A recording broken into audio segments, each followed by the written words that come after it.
শহীদ শরীফ উসমান হাদি রাহমাতুল্লাহি আলাইহি এই ইমানদার যুবক 5 ওয়াক্ত নামাজ পড়তো, ও ফজরের নামাজ পড়তো, ও হাফেজে কোরআন ছিল, আল্লাহর কোরআন পড়তো, রাসূলুল্লাহ সাল্লাল্লাহু আলাইহি সাল্লামের সুন্নাহ মানতো, দাড়িওয়ালা যুবক ছিল, তার বাবা আলেম ছিলেন, সে নিজে মাদ্রাসায় পড়ুয়া ছিল, তার মা পর্দানশীন, তার স্ত্রী পর্দানশীন। ফজরের নামাজ পড়ে নিভায় দিও। আজকের কিশোর, আজকের যুবক, আজকের নওজোয়ান দোস্ত আমার, সাথী আমার, আমরা কেউ, আমার বয়স 45 শুরু হয়েছে, আমরা চলে যাওয়ার পথে। আমাদের চাইতো এখানে বয়স্ক মুরব্বীরা আছে। আমরা তোমাদের যারা 20, 25, 15, 30-এর নিচে আগামী প্রজন্মের সন্তান তোমরা, তোমাদের হাতে আমরা বলে গেলাম, আগামীর ইসলাম, আগামীর পৃথিবীর জন্য তোমরা আল্লাহর দিকে ফেরো। বলো ইনশাআল্লাহ ভাই। 30 বছরের নিচে যাদের বয়স তারা হাত উঠাও। সবাই না, সবাই না, 30 বছরের নিচে। আরে বুড়া মানুষ হাত উঠাইয়েন না, আপনি এমনি ভালো মানুষ। ও মা, তো বুড়া মানুষ কই?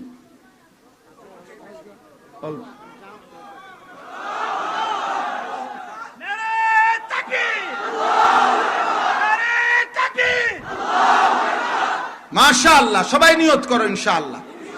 ফজরের নামাজ পড়বো ইনশাআল্লাহ, 5 ওয়াক্ত নামাজ পড়বো ইনশাআল্লাহ, আখলাকের হেফাজত করবো ইনশাআল্লাহ, নারী দেখবো না, ছবি দেখবো না, মোবাইলের হারাম দৃশ্য দেখবো না ইনশাআল্লাহ, মাহাদির সৈনিক হব ইনশাআল্লাহ, কালেমার পতাকা ওড়াবো ইনশাআল্লাহ, আমরা হাদি হব ইনশাআল্লাহ। নারায়ে তাকবীর, নারায়ে তাকবীর, আল্লাহু আকবার, ইনকিলাব ইনকিলাব, ইনকিলাব ইনকিলাব, জিন্দাবাদ জিন্দাবাদ, আমরা সবাই হাদি হব, যুগে যুগে লড়ে যাব। মাশাআল্লাহ মাশাআল্লাহ। শহীদ শরীফ উসমান হাদি রাহমাতুল্লাহি আলাইহি এই ইমানদার যুবক 5 ওয়াক্ত নামাজ পড়তো, ও ফজরের নামাজ পড়তো, ও হাফেজে কোরআন ছিল, আল্লাহর কোরআন পড়তো, রাসূলুল্লাহ সাল্লাল্লাহু আলাইহি সাল্লামের সুন্নাহ মানতো, দাড়িওয়ালা যুবক ছিল, তার বাবা আলেম ছিলেন, সে নিজে মাদ্রাসায় পড়ুয়া ছিল, তার মা পর্দানশীন, তার স্ত্রী পর্দানশীন। ফজরের নামাজ পড়ে বন্ধুদেরকে ফজরের জন্য জাগাইতো, নিজ নির্বাচনী এলাকায় ক্যাম্পেইন করত ফজর পড়ে। সে এই ঈমান আর দেশপ্রেম একত্র হওয়ার কারণে একদিকে তার কলিজা ভরা ঈমান ছিল, একদিকে তার কলিজার মধ্যে স্বাধীনতা, সার্বভৌমত্ব, আজাদি, এই মাতৃভূমির প্রতি শতভাগ দেশপ্রেম ছিল। আর আজিমের মালিক আল্লাহ বলছে, যুবক তুমি মাত্র 500 ভোট চাইছিলা।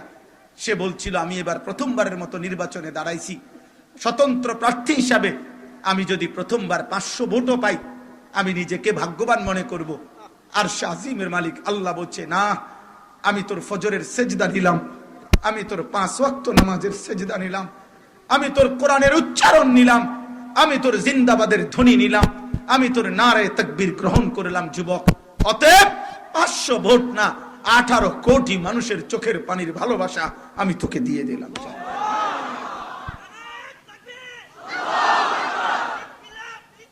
জিন্দাবাদ জিন্দাবাদ।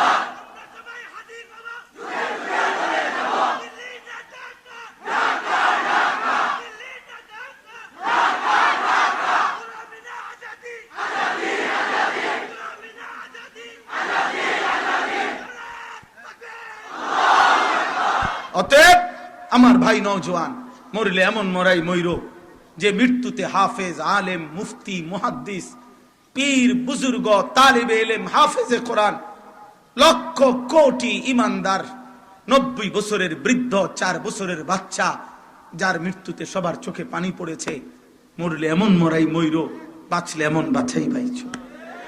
এবং আলহামদুলিল্লাহ এই কথা স্পষ্ট আমরা ইনশাআল্লাহ কথা বলতে পারি যে ঈমান এবং দেশপ্রেমের কারণে আল্লাহ দেখাইছে এই যুবকের মাধ্যমে যে এই মাটির এই পরিমাণ মানুষ যেহেতু চোখের পানি ফেলেছে, অতএব এ কথা স্পষ্ট, আগামী নির্বাচনেও যারাই যেভাবে আসুক এ কথা স্পষ্ট মনে রাখতে হবে যে কারো দাসত্ব, ভারত হোক আর ইউরোপ হোক, কারো দাসত্ব আর গোলামি স্বীকার করে কোন রকমের ভ্যাগধারী, মুখোশধারী, ছদ্মবেশী কোন মুনাফিক যদি আল্লাহর কোরআন, ইসলাম ব্যতীত অন্য কিছু এই জাতির বাংলার মাটিতে চাপায় দিতে চায়, বাংলার জমিন সেটা গ্রহণ করবে না, করবে না, করবে না, করবে না ইনশাআল্লাহ।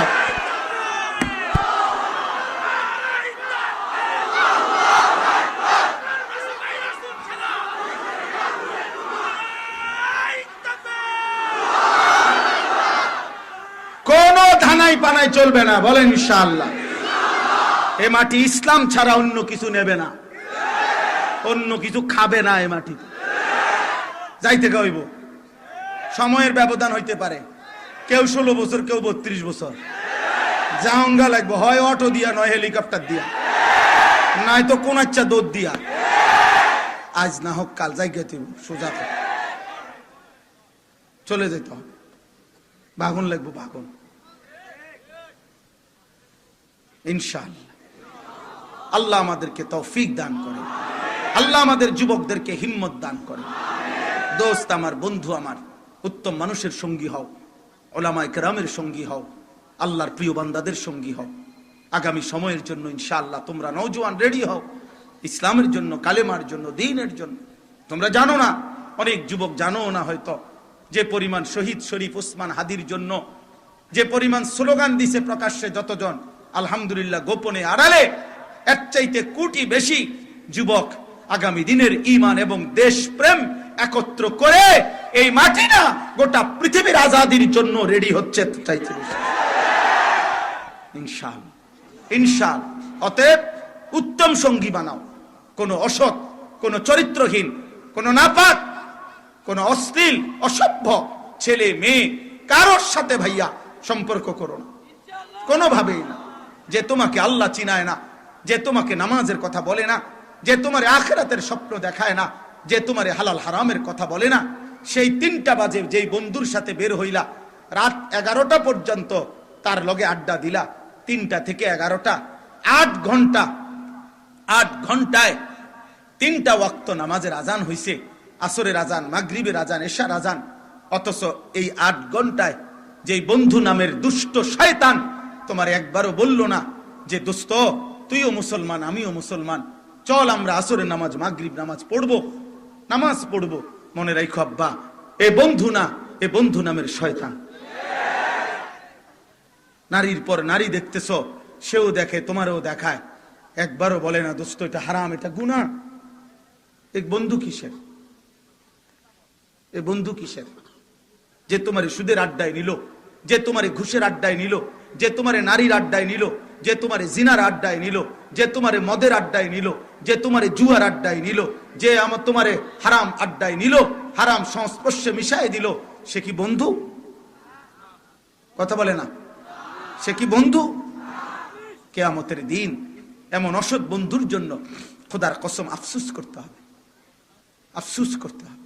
এই কথাটাই আমি পড়ছি। এবার আমি আমার এই আয়াতের তর্জমা বলি, তাইলে আমার কথা শেষ।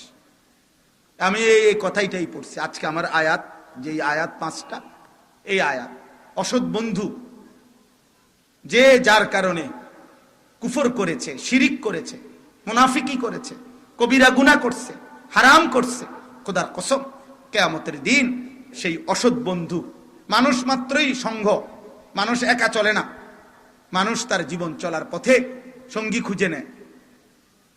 সংস্পর্শ মানুষের একটা সহজাত প্রবৃত্তি, মানুষ একা থাকতে পছন্দ করে না, একাকিত্ব মানুষের ভাল লাগে না। এই জন্য মানুষ মাত্রই সৃষ্টিগতভাবে কারো না কারো সঙ্গী হয়, কাউকে না কাউকে সঙ্গী বানায়। ওয়া খালাকনাকুম আজওয়াজা, সুবহানাল্লাযী খালাকাল আজওয়াজা কুল্লাহা, এটা আল্লাহ বলছেন, আমি তোমাদেরকে সৃষ্টি করেছি জোড়ায় জোড়ায়। একাকিত্ব এই জন্য মানুষের পছন্দ হয় না। তাইলে আল্লাহ তাআলা বলেন এই আয়াতগুলোর মধ্যে যে অসৎ সংঘ কি পরিমাণ ক্ষতিকর কিয়ামতের দিন, যে যার কারণে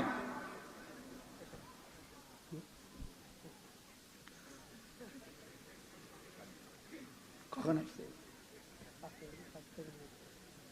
শেষ 2 মিনিট।